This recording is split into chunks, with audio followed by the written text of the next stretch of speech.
ઓમ શાંતિ। આજની જે આપણી આધ્યાત્મિક વાર્તા છે એ છે એક શેઠ અને એક ગરીબ વણકરની કથા છે।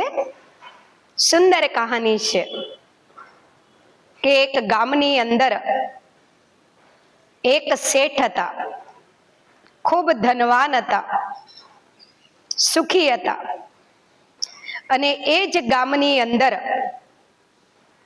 એક વણકર રહેતો હતો।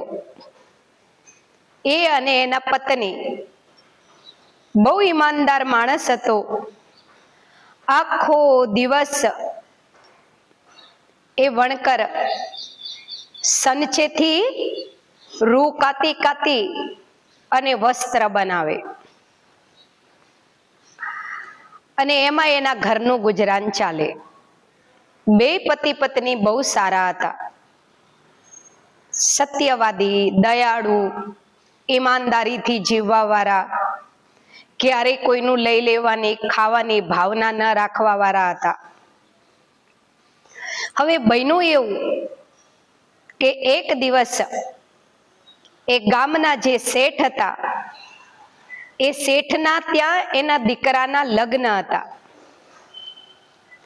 એટલે શેઠ આ વણકર પાસે આવ્યા અને આઈને વણકરને કહે છે, ભાઈ મારા એકના એક દીકરાના લગ્ન છે, તો મારી એવી ઈચ્છા છે કે તું જે આ રેશમના દોરેથી કપડાં બનાવે છે તો મારા દીકરા માટે, મારા મહેલના પડદા માટે, મારા પરિવારના દરેક સભ્યો માટે તું વસ્ત્ર બનાય અને જે કોઈ મહેમાનો આવવાના છે એમના માટે પણ સરસ પાઘડી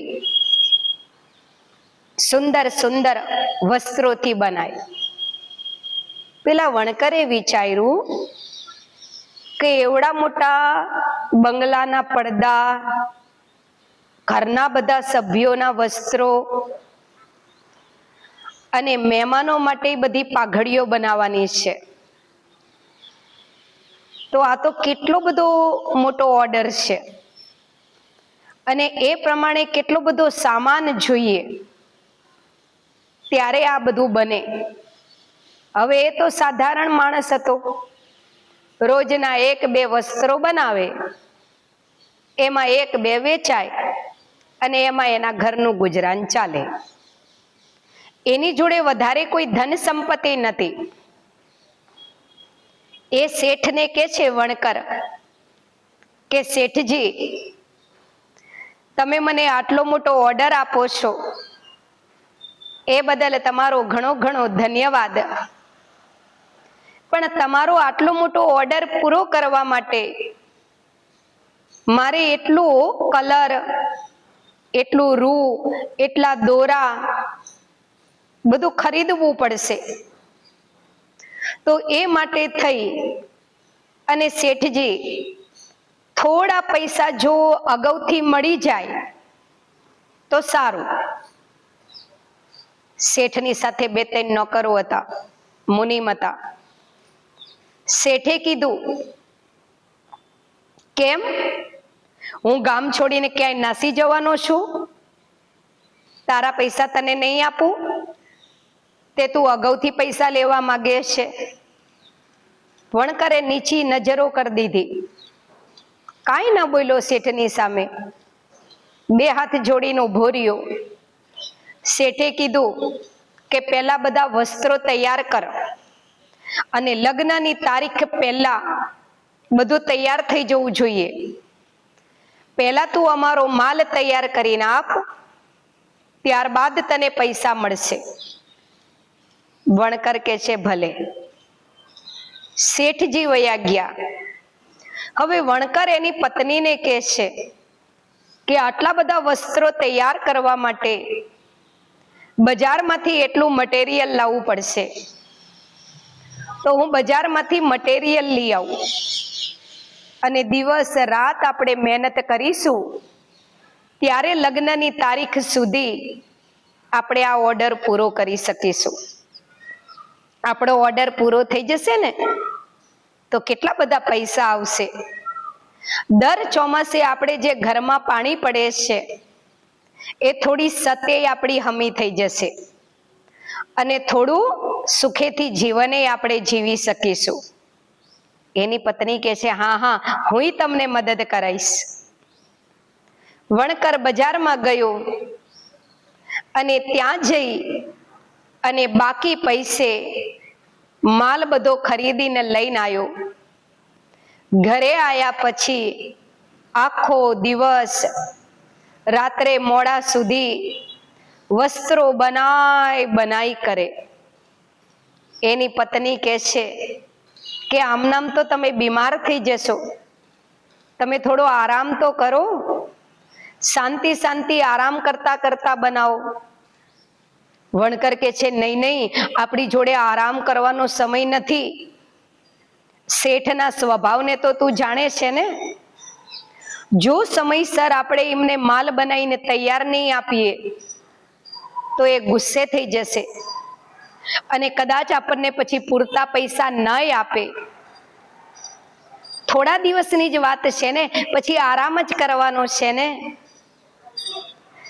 કરીને વણકર અને એની પત્ની ખૂબ મહેનત કરી અને સુંદર સુંદર વસ્ત્ર તૈયાર કર્યા. લગ્નની તારીખ નજીક આવે ત્યાં સુધીમાં મકાનના પડદા, પરિવારના સભ્યોના વસ્ત્રો, મહેમાનોની પાઘડીઓ સુંદર તૈયાર કરી દીધી.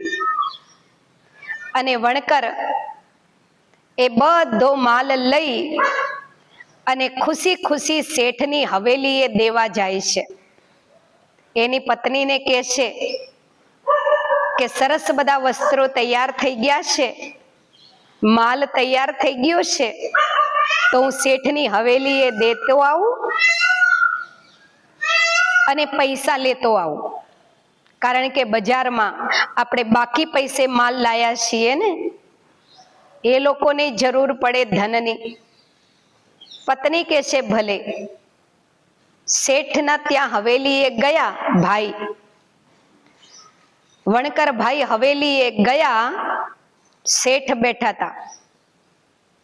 શેઠની સામે જઈ અને બધા થેલા મૂક્યા. કે છે, શેઠજી, આ જે મોટું પોટલું છે એની અંદર તમારી આખી હવેલીના પડદા છે. જેવા કલરના, જેવી સાઈઝના અને જેવા કાપડના તમે કીધા હતા એવા જ મેં બનાયા છે. શેઠજી, આ બીજું જે પોટલું છે એની અંદર તમારા પરિવારના સભ્યોના વસ્ત્રો છે. જે સાઈઝ, જેવા કલર અને જેવા વસ્ત્રો તમે બનાવવાના કીધા હતા એવા જ શેઠજી બનાયા છે. અને આ ત્રીજા પોટલામાં બધી પાઘડીઓ બનાવી છે. શેઠ કે છે ભલે ભલે. નોકરોને કે છે લઈ લો એ બધો માલ. નોકરો આવીને પોટલા લઈ ગયા.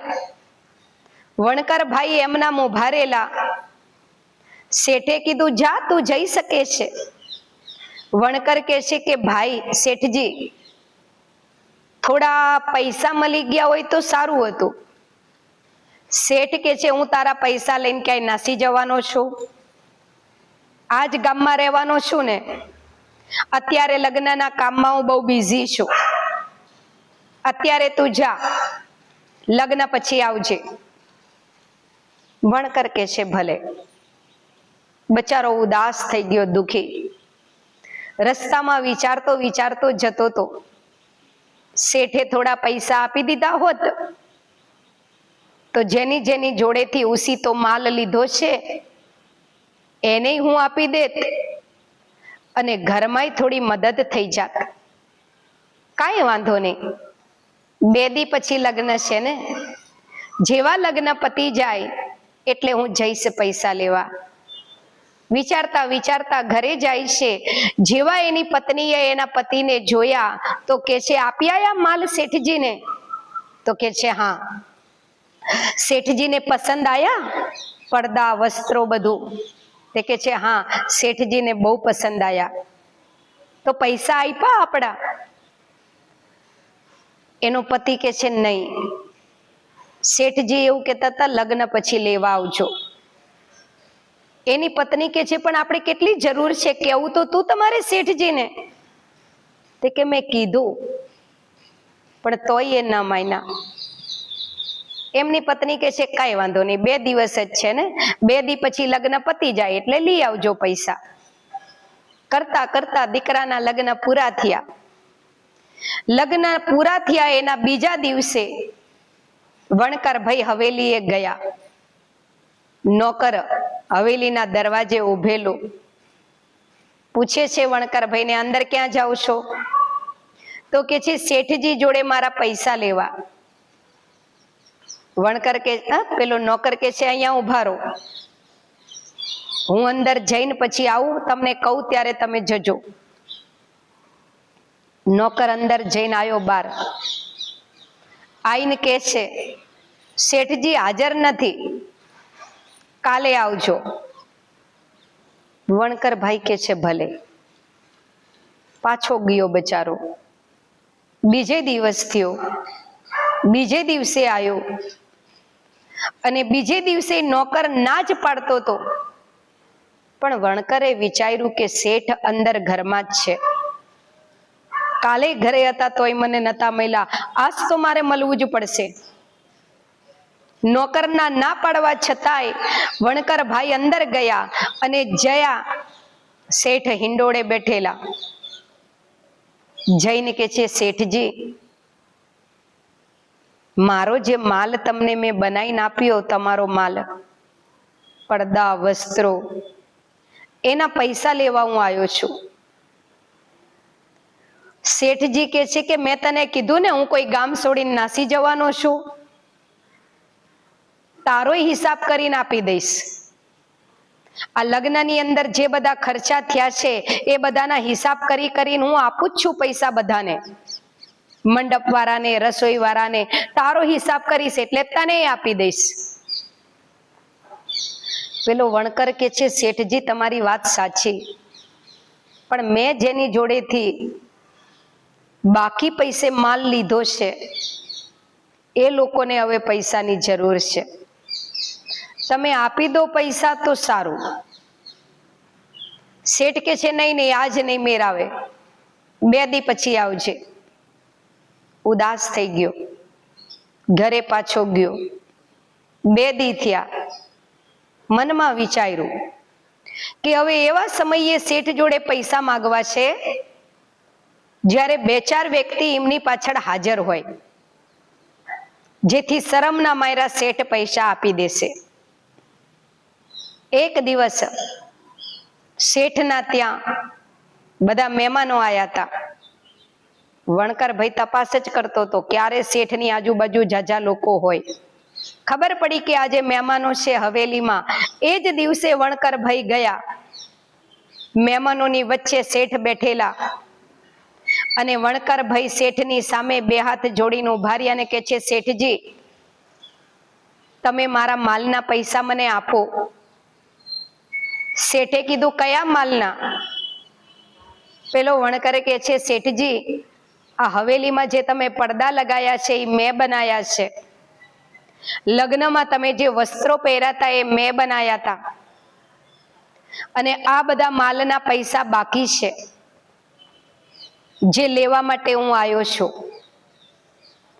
શેઠ મોટા મોટા વેપારીઓની વચ્ચે બેઠા હતા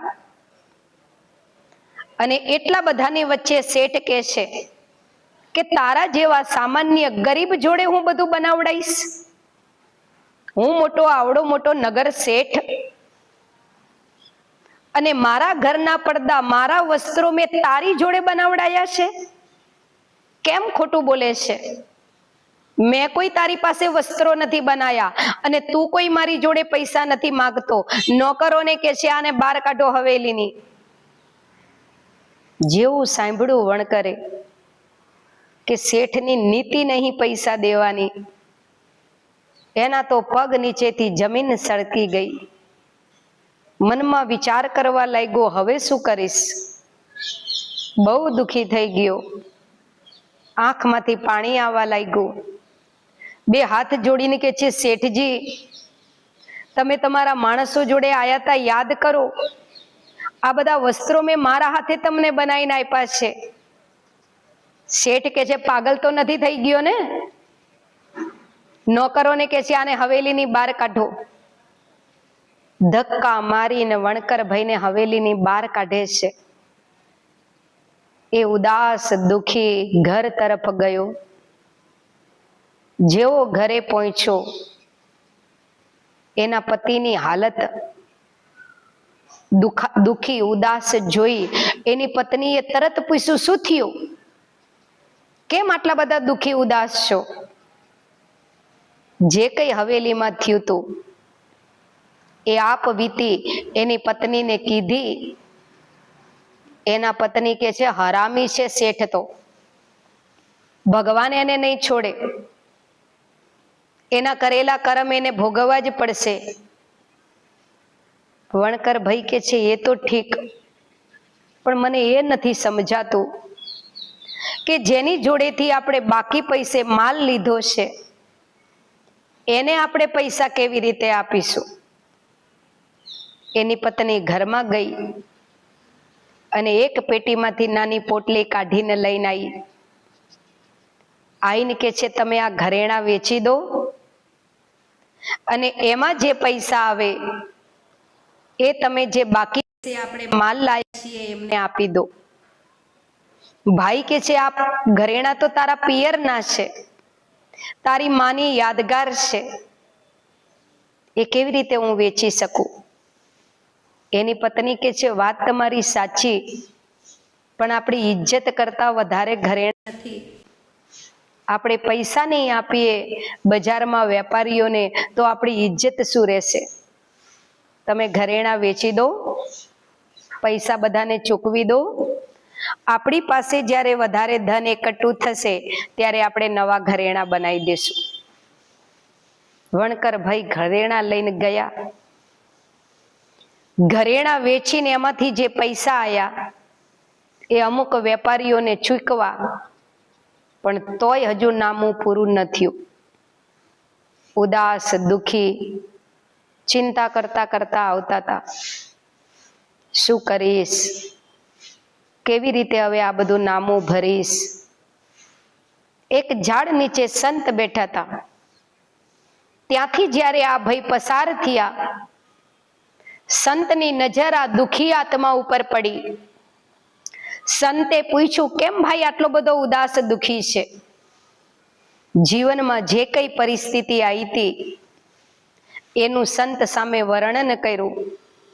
અને સંતને કે છે, શેઠ ગુરુજી હું શું કરું? હવેલીના જે શેઠ છે એ કોઈ સંજોગોમાં મને મારા પૈસા પાછા આપવા તૈયાર નહીં. તો મને એવું થાય છે કે આ જે લોકો મારી પાસે પૈસા માગે છે ક્યાંથી લાઈન હું ચૂકવીશ? તો સંત કે છે વણકરને, દેખ બેટા, કોઈ પણ વ્યક્તિ ઉપર અન્યાય કરવો પાપ છે અને અન્યાય સહન કરવો એ પણ એક પાપ છે. શેઠ તારી ઉપર અત્યાચાર કરી રહ્યા છે, તારી સામે અન્યાય કરી રહ્યા છે અને તું ચૂપચાપ બેસી રહીશ તો એ પણ એક પાપ છે. તારી સાથે અન્યાય થઈ રહ્યો છે, ન્યાય માગ. પેલો વણકર કે છે, કોની જોડે ગુરુજી ન્યાય માગું? કોની આગળ જઈને ફરિયાદ કરું? સૌથી મોટા નગરના શેઠ તો એ છે, હવે એની ફરિયાદ કોની જોડે કરું? ગુરુજી કે કેમ? દર 15 દિવસે નગરના રાજા જે છે એમનો જે પ્રધાન છે એ દર 15 દિવસે ગામડાઓમાં સભા ભરે છે અને દરેક વ્યક્તિ પોતપોતાની તકલીફો બતાવે છે. તમે તમારી તકલીફ બતાવો પ્રધાનને, અવશ્ય મદદ કરશે. વણકરની આંખોમાં થોડી ચમક આવી ગઈ, આશા બંધાણી. હા, એવું કરું તો કંઈક થાય. ઘરે ગયા, સંતની વાત એમની પત્નીને કરી. એમની પત્ની કે છે ગુરુજીની વાત સાચી છે. 15 દી પછી જ્યારે ગામ સભા ભરાય ત્યારે બધા પોતપોતાની ફરિયાદો રજૂ કરતા હોય છે. આપણે આપણી ફરિયાદ રજૂ કરીશું. કરીને જ્યારે ગામ સભા ભરાણી ત્યારે વણકર અને એના પત્ની બે હાથમાં એક નાનું પોટલું લઈ અને સભામાં ગયા. વારાફરતી દરેક વ્યક્તિ પોતપોતાની તકલીફ પ્રધાનની સામે વર્ણન કરતા હતા અને દરેકનું પ્રધાન સમાધાન કરતા હતા. કરતા કરતા વણકરનો વારો આવ્યો. પ્રધાને પૂછ્યું, શું તકલીફ છે ભાઈ તમને? જે કઈ આપવીતી હતી એ વણકરે સંભળાઈ. પ્રધાને કીધું, તમારી સામે બહુ અન્યાય થયો છે, પણ તમે જે કહી રહ્યા છો એ વાત સાચી છે, એની કોઈ સાબિતી છે? તો કે છે, હા મહારાજ. પોટલી ખોલી અંદરથી બધા બિલ બતાયા કે મહારાજ, મને જ્યારે નગર શેઠે આટલો મોટો ઓર્ડર આપ્યો ત્યારે મેં આટલા આટલા કલર, આટલા આટલા વસ્ત્રો, આટલા આટલા દોરા ખરીદ્યા હતા અને સુંદર માલ બનાવીને મેં એમને આપ્યો છે. અને આ બધું કામ હું એકલો ન કરી શકું, એ માટે મેં 2 માણસોય રાખ્યા હતા, એ સાક્ષી છે. 2 માણસો સભામાં હાજર થયા. પ્રધાને પૂછ્યું કે આ વણકર ભાઈ કે છે એ વાત તમારી એમની સાચી છે?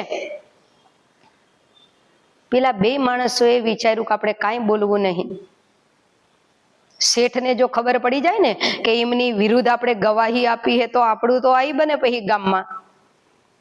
એકેય મજૂર કઈ બોલતા નહીં. પ્રધાન કે છે, ડર્યા વગર જવાબ આપો. તમે મૂંગા રહેશો અને કોઈ નિર્દોષને અન્યાય થશે તો એનું પાપ તમને લાગશે. ઈશ્વર તમને કોઈ દી માફ નહીં કરે. સત્ય બતાવો. ત્યારે એમાંનો એક મજૂર તૈયાર થયો સત્ય બતાવવા અને 2 હાથ જોડીને કે છે, મહારાજ, શેઠે કામ આપ્યું તું વણકરને, એ મદદ કરવા અમે 2 ગયા હતા અને કીધા પ્રમાણે એટલા દિવસમાં અમે વસ્ત્રો તૈયાર કરીને આપ્યા, પણ શેઠ હવે ફરી ગયા હે, પૈસા નહીં આપતા. તરત સિપાહીઓને મોકલા.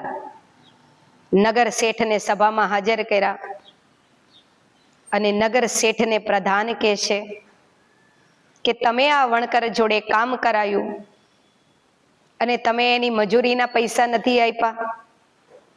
શેઠ કે છે, નહીં નહીં, એ ખોટું બોલે છે. પ્રધાન કે છે, ખોટું તમે બોલો છો. તમારી વિરુદ્ધ આ બધી ગવાહી છે. આ 2 મજૂરો છે જેને તમારું કામ કરીને હવેલીએ તમને માલ પહોંચાડ્યો છે. આ વણકર છે, એની પત્ની છે, અને એ લોકોએ તમને જે વસ્ત્રો બનાવીને આપ્યા એના આ બધા બિલ કાગળ છે. તમારા માટે આ બધો માલ ખરીદ્યો તો, તમારા માટે વસ્ત્રો તૈયાર કર્યા અને તમારી હવેલીએ વસ્ત્રો દેવા આવ્યા છે અને તમે એમને એમની મજૂરી આપવા તૈયાર નથી. આ કેસ રાજા જોડે પહોંચે એના કરતા તમારા અહીંયા ગામની અંદર આ મીટિંગમાં જ આ કેસ સમાપ્ત કરો. જેટલા પણ વણકરને તમારે મજૂરીના પૈસા આપવાના છે એ પૈસા, અને તમે જે આટલા દિવસ એને પીડા આપી, તકલીફ આપી, એનું અપમાન કર્યું,